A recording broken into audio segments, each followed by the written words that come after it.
Hi, I'm Congresswoman Lori Trahan, and I want to thank you for tuning in to the first discussion in my conversation series, Being the Change, Conversations with Leaders in the Fight to End Racial Injustice. It's been over a month since George Floyd was brutally killed by Minneapolis police officers in the midst of the COVID-19 health crisis that is disproportionately affecting Black and Brown communities all over our country. Americans are reawakened to the pervasive racism and inequality that exists in our country. The passage of time has only confirmed that we must continue tough conversations and expose racial injustice in all its hiding places. Over the coming weeks, I'll be joined by experts to talk about how racial inequality continues to affect communities of color and about how we can use this moment as a turning point for action, how we can be the change once and for all. We'll be talking about disparities in healthcare, education, housing, and environment. And I look forward to keeping you all updated on when those will be taking place right here on Facebook Live. Given the rightful outrage and demands for change following the murder of George Floyd and the recent action we took in the House of Representatives to overhaul policing in America, it is only right that we begin this discussion series with my esteemed colleague and activist leader, Congresswoman Karen Bass, who in addition to proudly representing California's 37th Congressional District, also serves as the chair of the Congressional Black Caucus. You may know Chairwoman Bass because of her leadership in crafting the George Floyd Justice and Policing Act of 2020, legislation we passed less than 2 weeks ago to overhaul policing in communities across America by ending police brutality, requiring increased transparency, and making sure that officers are held accountable for their own conduct. But nearly 30 years ago, Chairwoman Bass and other activists worked hard to make the horrific police brutality committed against Rodney King in Los Angeles a moment for police reform and a call to action for all those looking to combat racial inequities. She founded the Community Coalition, a community-based social justice organization in South Los Angeles that empowers residents to become involved in making a difference. And just 4 years after being elected to California's State Assembly, she was selected by her peers as the 67th Speaker of the body, making her the first African-American woman in history to serve in this powerful position. Chairwoman Bass was elected to the House of Representatives in 2010, where she is a leader on reforming America's foster care system and strengthening our nation's trade and economic relationships with many African countries. She is also a distinguished member of the House Foreign Affairs Committee and the House Judiciary Committee, where she serves as the chair of the Subcommittee on Crime, Terrorism, and Homeland Security. Chairwoman Bass, thank you so much for joining us today. It is my pleasure to be with you, and let me just let all of your constituents know how lucky they are to have you as a representative. Now, although you're a new member of Congress, a year and a half in Congress, no one would ever know, because the leadership that you have displayed, your constituents really need to be aware of how well they're represented. And I really appreciate you doing this series. It's so important because this is an incredible moment in our history, a moment that is sad. You know, it's mixed with so many emotions, but the main emotion that I feel is hope. I feel hope, I feel the energy from the streets, and you should know the way the legislative process works. It can take 30 days or 30 years. But because of the people who have been peacefully out in the streets, it has moved us along to deal with this issue. And so the fact that people in your community are looking at the issue of systemic racism, and everybody can play a role because it really doesn't matter where you live. You can look at your own situation and say, what is happening with policing in my area? What is happening in the schools? What is the suspension and expulsion rate? We're in the middle of a pandemic. How is it disproportionately impacting the people in my community? And so that allows for all of us to play a role. And I think the most important beginning is to educate yourself. So one thing that I've been saying everywhere, Representative Trahan, is the documentary 13. Yeah. You can get on Netflix. It's for the 13th Amendment. It's a great way to start to understand the history of policing in the United States. Absolutely. And, you know, it is across communities in the district that I represent, people are educating themselves, which I think it's been just illuminating. It's also been empowering, especially for our young people. I mean, I hosted a discussion with some of the youth leaders of the movement here locally. And it was incredible just how straightforward. I mean, first of all, they're on the front lines of this movement, right? So they're tired. I mean, this is their moment to act, to be bold, to fight for their change. And it's 24/7 for these youth leaders. And so they have no patience for people who are uneducated to come to them with their, you know, questions. It's like they were very explicit. Go to Google, you know, find out. And you know what? It was great advice, because there are so many things that, you know, we haven't learned in our classrooms, or, you know, we just, you know, they're all starting to surface now, and people are looking through it through like a very clear lens. And that is certainly progress when we think about, you know, more people fighting for this, for these changes. So, all right, I have to ask you, can I dive into a couple of questions? All right, because you've been talking about racial inequality and injustice for a long time, and there are many young people wondering, you know, what path do I take to make a difference? So how did you come to decide your path? Well, you know, it's interesting because my path evolved. I started as a child being very interested in what was going on around me. It was a moment like this that I grew up in, where there was change happening everywhere, and the leadership in our country, we were questioning in a major way. And I just always looked for what was going on in my community. What could I directly get involved in? And I don't care where you live, there's definitely ways to get involved. You know, Lori, I never thought about elected office. That was like the furthest thing from my mind. It really just kind of evolved. What was consistent in my life was that I really wanted to devote my life to social and economic justice. And then my path kind of evolved. Issues that were happening at the moment grabbed me, just like COVID is happening now and policing is happening now. Back when I was growing up, it was the anti-apartheid movement or a war or different things like that that grabbed my attention. Anyone, anywhere, any age can make a difference. Yeah. It's so true. And that is where we get our hope and optimism right now. I mean, we're seeing young people flood the streets, the parks, the commons. I mean, it doesn't matter what community or what type of community you live in.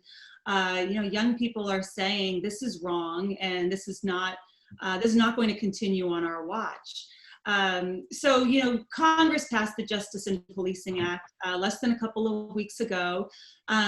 Would you mind explaining to folks tuning in the significance of passing this legislation? Well, I've been in Congress now 10 years, but my colleagues that have been there much longer than me tell me that this has not happened before. Yeah. You know, this moment, what has happened in the past when someone was murdered, you know, on video, people would always raise questions. Well, we're not really sure about this, not really sure about that. There was no discussion, no dispute over George Floyd. And I think that brought us together. But in the bill, just to mention a couple of features of the bill tries to hold officers accountable, because when all of us saw that horrific video, that officer was literally looking in the camera with his hand in his pocket while he was committing a murder. He clearly knew he was acting with impunity. He didn't think anything was going to happen to him at all. So the bill addresses that. The bill says you shouldn't use a chokehold. You shouldn't knock a door down. That's what happened to Breonna Taylor. Yeah. If you're a bad officer, you should be in a database. You shouldn't be able to hop from city to city. But one of the pieces of the bill that I'm the most excited about is the part that offers grants to communities. Because while we're all going through this time period of saying, well, what should policing be? What does it mean for my community to be safe? Then we can provide resources to communities so they can actually do that visioning process. Yeah, which is so important, right? Because there are many calls that our, you know, police officers take where they're not the best suited, right, to handle that call. I mean, they have to deal with our homelessness problems, our substance abuse problems, our, so many issues that confront a community that, I do think that on a municipal level, folks are now saying, how can we make it so that we have more, we have more empathy, we have the proper treatment on the other end of that phone. And so it's, those discussions are really important, and they're happening. I've been involved in many listening sessions so that people can have their voices heard. Folks are sitting down, listening, taking all that in, and then putting together, whether it's a citizen commission to oversee next steps, or some accountability measures. I mean, folks are really leaning in to make the changes that are necessary, which is really important. Okay, so in past conversations, I've talked with folks about how taking on police brutality isn't the only solution to ending racism, discrimination, and bias in our country. Rather, it's the first step, and it's the one that we were confronted with most immediately. No one could avert their eyes. But I sit on the Education and Labor Committee. We're looking at how history is being taught in our country. We're looking at the pipeline of teachers so that diverse student body actually have diverse teachers at the head of the classroom. Certainly, we just finished the markup of the defense authorization, where we took on, changing the names of our military bases. This affects every aspect of our society. So can you talk a little bit about what steps we need to take next? What steps we need to take now? Yeah. Absolutely. Well, and let's view it in the context of what is happening today. And so we're talking about policing, but there's this issue that does impact all of us called COVID. And that is something that everybody can get involved in. So you sit on education and labor, and I really worry about education that's happening right now, or that isn't happening right now, where kids are not in school. Right. So we know in the education system, we already have the inequity that is there. We know that. Well, just think that inequity is compounded now, because not every home has the technology to do what we're doing now.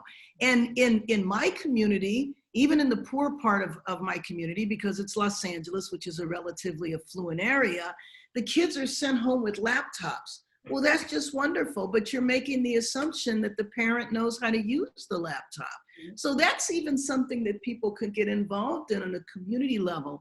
What I have found is that in times of great crisis, people want something to do, something physical to do. How can I specifically help?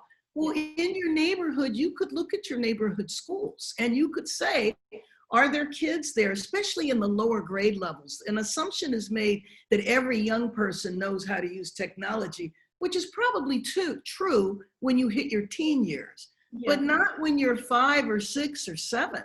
Right. And so looking at the essential workers in your area and what is happening with their children. So I think there's so many ways that COVID is impacting us and ways that we could all get involved in. Safely, adhering to the public health guidelines, but you can still make a difference. That's great. And, there are, I don't know how many calls I sit on with, local activists who, are looking for that guidance. What can I do? I want to be helpful. I've got some discretionary time, put me to work, right? And so it is those tangible steps that you give them that, can make all the difference in the world, whether it's, helping with food insecurity and making sure those school lunch programs and school breakfasts are still getting to where they need to go, or ensuring that kids have the instruction and the technology that they need, because our community action agencies, for example, are on the front lines of so many of these things, but, the volunteers and just the folks that they need to make sure that those services are provided are so important. I'm not going to keep you very long. I know how busy you are. I'll ask one more question. But, fixing inequality that has persisted for generations, it's not going to be easy. It's not likely going to happen overnight. But what advice do you have for people who are looking to sustain the movement for justice? And what are some of the best ways, and you've already alluded to some of them, but for everyday folks to help the people who are leading the movement? And one thing about movements is they ebb and flows. And right now we're in a flow because we have multiple crises that are happening. We have a health crisis, an economic crisis, a crisis in policing. And so people often ask me, well, how have you sustained yourself over all these decades? And what has sustained me, what keeps me going, is really the energy from all of the activism today. Even with my own staff, Lori, I told them, I said, you know what, be safe, but go out and participate in the protests. Right. It's helpful to do that. It really is. And I just believe that people need something concrete to do. It's important to do something, even if it's small. Yeah. Find a focus. There are so many issues to be involved in, whether it's education or healthcare or jobs, or the issue of people coming out of prisons and needing to, incorporate themselves. But find a focus and get involved, even if it's in what you feel might be a small way. You can just make such a huge difference. Mentor a younger person. Take somebody under your wing. A whole group that is left out of this equation are foster youth who don't have families that they can necessarily go home to. So looking for an issue or a focus to get involved, I think is a really important thing to do. You mentioned the food lines, whether it's distributing food at schools or at a food bank. But physical activity, I think, is absolutely key to sustaining your motivation and your hope. Yeah, absolutely. And I'm glad you brought up foster youth. My mom spent the majority of her childhood in an orphanage and then, in foster care. Yeah. And so I appreciate, and I don't get as much time to talk to you now because we're so separated when we're down there, but thank you for all of your leadership. And in terms of young people connecting with each other, this is a moment where you see so many, young people having conversations with each other, joining together. I mean, the majority of events that I've been to have been led and, have been attended by young people. Some folks haven't probably had conversations with each other, before, never mind like deep substantive conversations like they're having now. So don't leave anyone out of the movement. Bring everyone along with you. Karen, I was, the last trip I took before COVID-19 struck our country was down to Alabama for the civil rights pilgrimage. Oh, yeah. I brought my young girls. They're, 10 and 6 now. But, we were at the Greyhound station and the Freedom Riders just jumped into the music. And they're singing all the songs from the movement. And that was one of the things that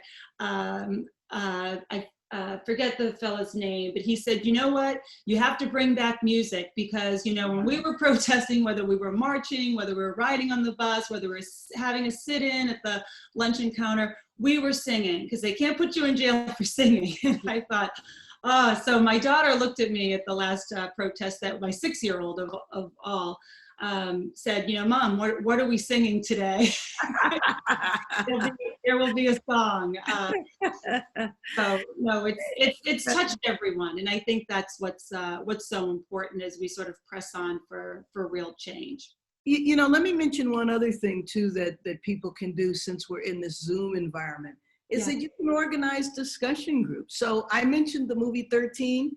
You can get together with a group of people to watch that movie all on one night and then do a Zoom call and talk about it. Right.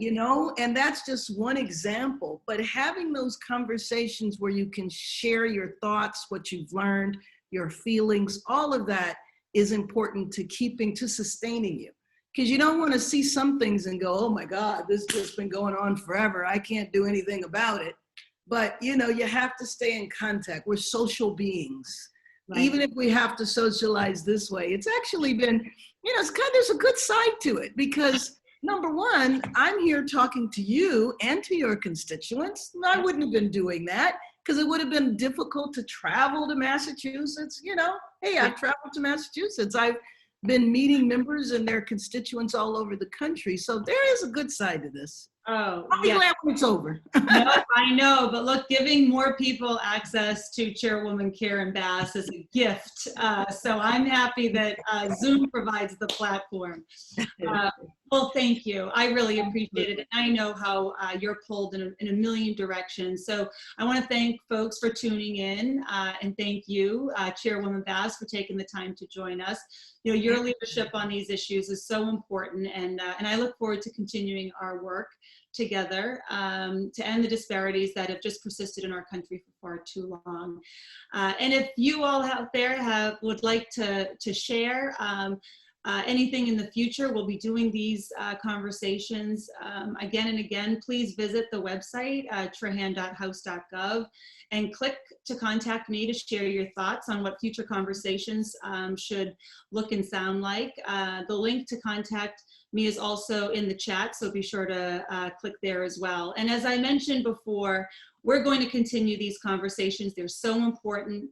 We're going to have them on a range of issues, but all touching on racial injustice in our country. So stay tuned for those updates about our next discussion. And in the meantime, don't forget that we're still navigating a pandemic. So continue wearing your mask, maintaining a safe social distance whenever possible, and keep washing your hands to keep yourself and the folks around you safe. But thank you again. All right.